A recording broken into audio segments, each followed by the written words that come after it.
Hello my dear friends, आज की class में हम डिस्कस करेंगे quality of performance. Quality of performance concern करता है कि किस तरीके से कितना अच्छे से मैन्युफैक्चरिंग प्रोडक्ट अपनी परफॉर्मेंस देता है, और ये डिपेंड करता है दो चीज़ों पे, quality of design and quality of conformance. ठीक है, तो इनको हम देख लेंगे कि क्या है डिटेल में। अगर आपने देखना है तो आप पहले वाली वीडियोस देख लो, अवेलेबल है प्लेलिस्ट में।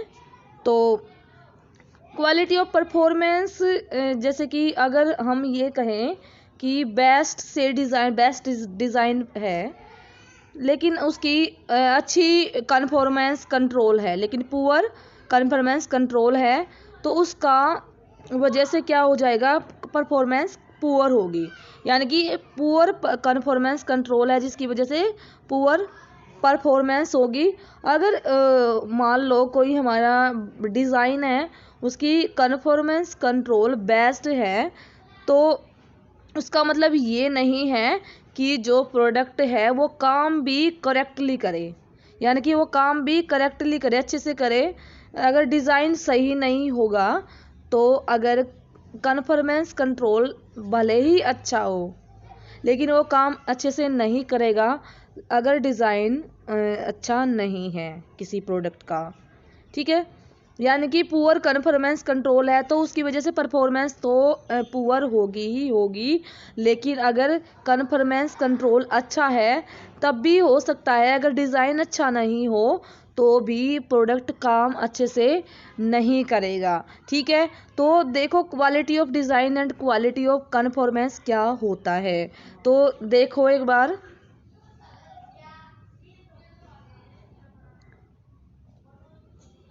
ये है क्वालिटी ऑफ डिज़ाइन।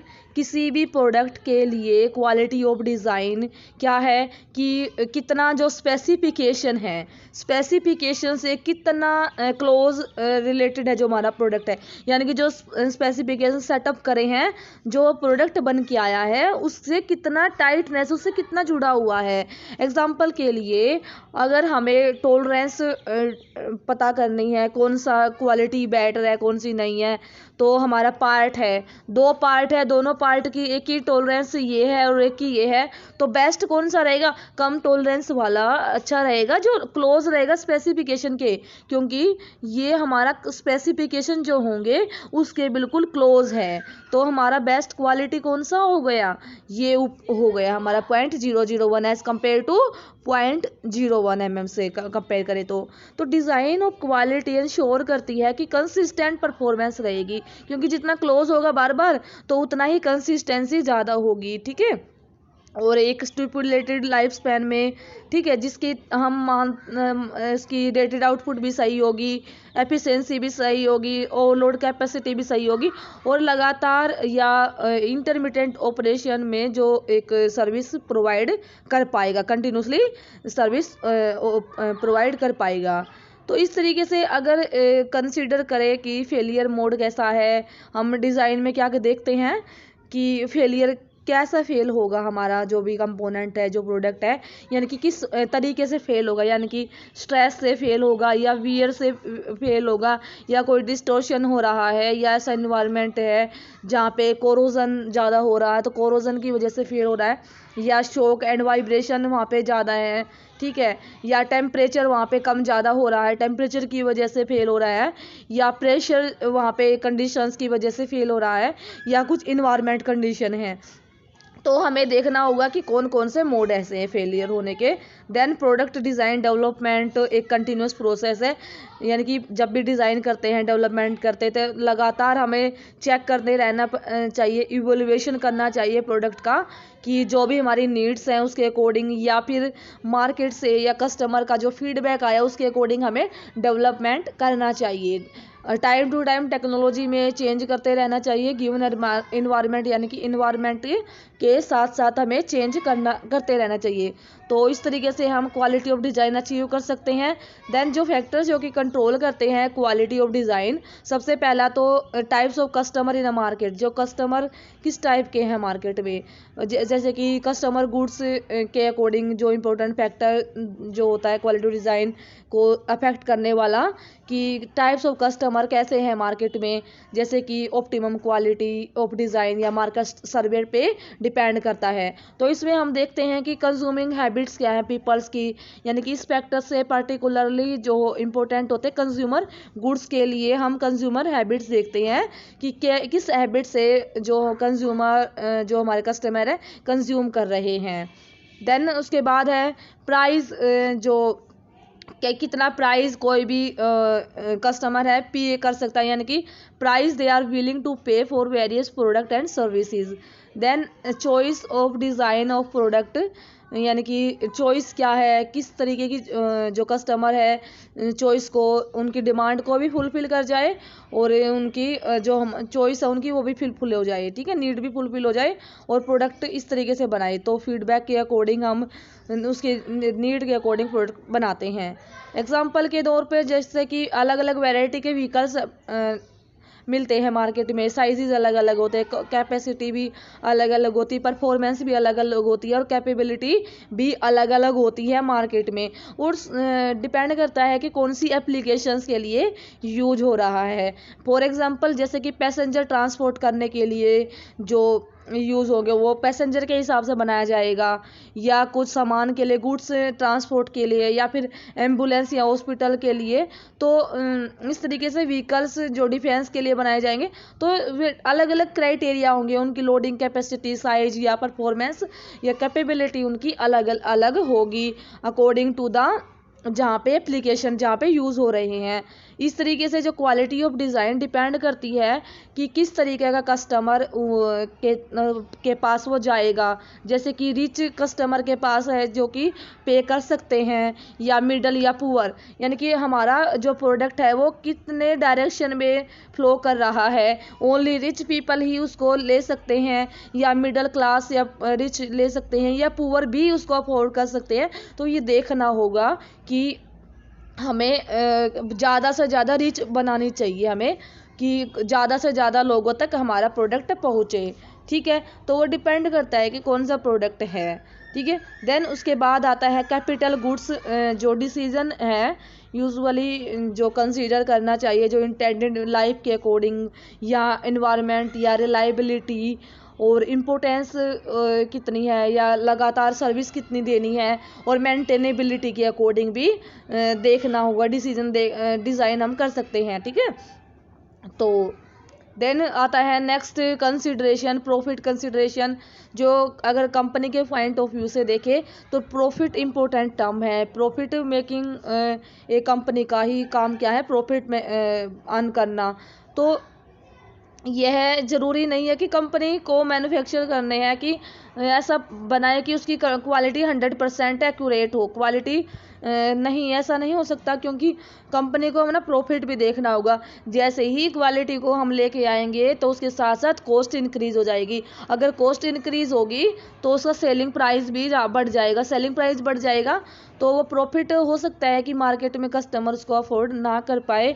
तो इस की वजह से हमें ये देखते हैं, जो कंपनी है या कोई ऑर्गेनाइजेशन है जो कि बनाती है, अलग अलग ग्रेड्स के अकॉर्डिंग बनाती है, क्योंकि वो देखती है कस्टमर जो कंज्यूमर है उसका बिहेवियर कैसा है, प्रोडक्ट कैसा है और किस एप्लीकेशन के लिए यूज़ हो रहा है। तो ग्रेड्स के अकॉर्डिंग प्रोडक्ट बनाए जाते हैं। देन इन्वायरमेंट कंडीशन, जो इन्वायरमेंट की कंडीशंस है जैसे कि क्वालिटी को डिसाइड करती हैं। फॉर एग्जांपल जैसे कि कार रेडिएटर को हम इक्वेटोरियल रीजन पे यूज़ करते हैं, क्योंकि जो एम्बिएंट टेम्परेचर वहाँ पे ज़्यादा होता है, ठीक है।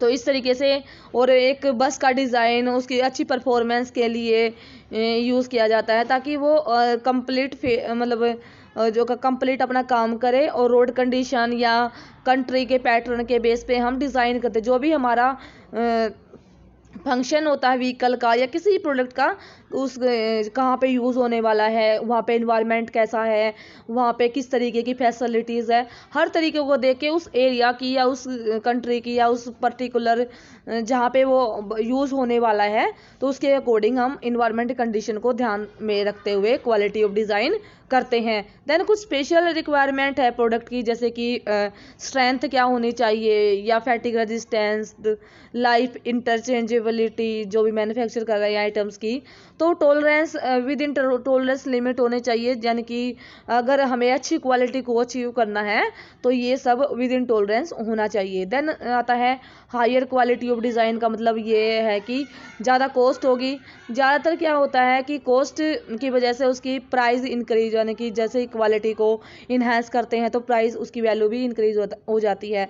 तो हमें ये देखना होगा कि हम एज ए ह्यूमन बीइंग हमें ये देखना होगा कि कौन सा प्रोडक्ट हम ऐसा है कि कम से कम कॉस्ट में और अच्छा से अच्छी क्वालिटी बना सकते हैं। तो हमें ऐसा तरीके देखने होंगे कि डिज़ाइन भी अच्छा हो, सस्ता भी बने, ठीक है, इस तरीके से हमें देखना होगा। देन क्वालिटी ऑफ कन्फॉर्मेंस क्या होती है? क्वालिटी ऑफ कन्फॉर्मेंस कंसर्न करता है कि कितना अच्छा जो कितने अच्छे से how well the manufactured product confirm the quality of design, यानी कि इतने अच्छे से क्वालिटी ऑफ डिज़ाइन को कोई भी मैन्युफैक्चरिंग प्रोडक्ट है कन्फर्म करता है। जब भी डिज़ाइन करते हैं, डिज़ाइन बना रहे होते हैं, तो हमें देखना होता है जो भी रिस्पॉन्सिबल टास्क होते हैं, जैसे कि प्रोडक्शन प्लानिंग के लिए एंड मैन्युफैक्चरिंग के लिए, तो हमें high level of quality of conformity चाहिए उसके लिए, जिसके अकॉर्डिंग जो कि मेज़र करता है ट्रूथफुलनेस विद द, जिसके अकॉर्डिंग जो मेज़र करता है ट्रूथफुलनेस विद द प्रोडक्ट, जो कि कन्फर्म करेगा डिज़ाइन स्पेसिफिकेशंस को, ठीक है।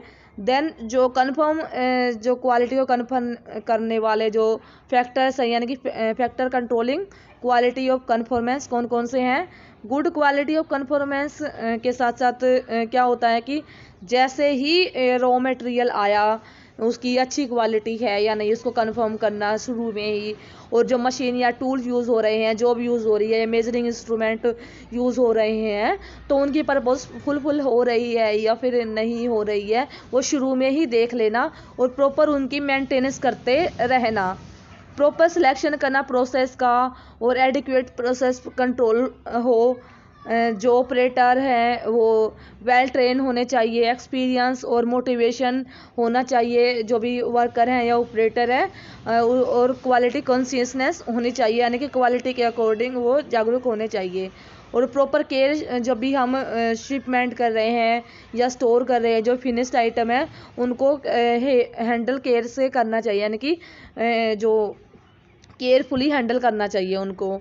और जो इंस्पेक्शन प्रोग्राम है, जैसे कि एक्यूरेट मेजर ऑफ एफिशिएंसी पूरे कंप्लीट सिस्टम की, जिसकी वजह से ये होता है कि हमें डिफेक्टिव प्रोडक्ट कम से कम मिलते हैं प्रोसेसिंग के दौरान। यानी कि जो भी इंस्पेक्शन प्रोग्राम हमें शुरू में ही इंस्पेक्शन कर देना चाहिए, यानी कि प्रोडक्ट हमें बहुत सारी प्रोसेस को फॉलो करते हुए बनेगा, 1 2 3 इस तरीके से है। तो हमें मान लो ये हमारा इनकमिंग आया यहाँ पे फर्स्ट उसमें, तो हमें यहाँ पे ही जागरूक हो जाना चाहिए, यहीं पे ही इंस्पेक्शन कर देनी चाहिए, ताकि जो फिनिश प्रोडक्ट जो निकले वहाँ पे रिजेक्शन कम से कम हो, डिफेक्टिव पीस वहाँ पे कम से कम हो। और देन उसके बाद जो फीडबैक है, जो कि इंटरनल इंस्पेक्शन के अकॉर्डिंग या फिर जो कस्टमर है उनका फीडबैक लेना ज़रूरी है, जो कि हम जो भी प्रोग्राम है उसमें करेक्टिव एक्शन ले सकें। टाइम टू टाइम फीडबैक लेना चाहिए, जो इंटरनल भी और एक्सटर्नल भी। एक्सटर्नल हम कस्टमर से ले सकते हैं। देन जो स्टैटिस्टिकल क्वालिटी कंट्रोल टेक्निक को यूज़ करना चाहिए, जो कि कंट्रोल करता है वेरिएबिलिटी को। मैन्युफैक्चरिंग प्रोसेस की जो वेरिएबिलिटी है, जो भी वेरी हो रही है, यानी कि कभी कुछ, तो उनको कंट्रोल करता है SQC, statistical quality control techniques. तो उनको हमें यूज़ करना चाहिए मैन्युफैक्चरिंग प्रोसेस में, जो कि वेरिएबिलिटी को कंट्रोल करता है। Then higher quality of design अगर हम ले रहे हैं तो उसकी वजह से कॉस्ट भी ज़्यादा होगी, ठीक है। ज़्यादा अच्छी क्वालिटी होगी तो कन्फर्मेंस ऑफ क्वालिटी जो यानी कि हायर क्वालिटी ऑफ कन्फर्मेंस होगी, तो उसकी वजह से कॉस्ट कम होगी। तो इस तरीके से हम डिफेक्टिव प्रोडक्ट को कम कर सकते हैं, ठीक है। हायर क्वालिटी ऑफ कन्फर्मेंस को यूज़ करके हम कॉस्ट को कम कर सकते हैं और डिफेक्टिव प्रोडक्ट को हम कम कर सकते हैं, ठीक है। ये था डिस्कशन। आई थिंक आपको हेल्पफुल लगा है। अगर वीडियो अच्छी लगी है, हेल्पफुल लगी है, तो अपने फ्रेंड्स के साथ में शेयर करना। और अगर हमारे चैनल पे आप नए हैं तो चैनल को सब्सक्राइब कर लेना। PDF आपको टेलीग्राम से मिल जाएगी, लिंक डिस्क्रिप्शन में अवेलेबल है। Thank you, have a nice day.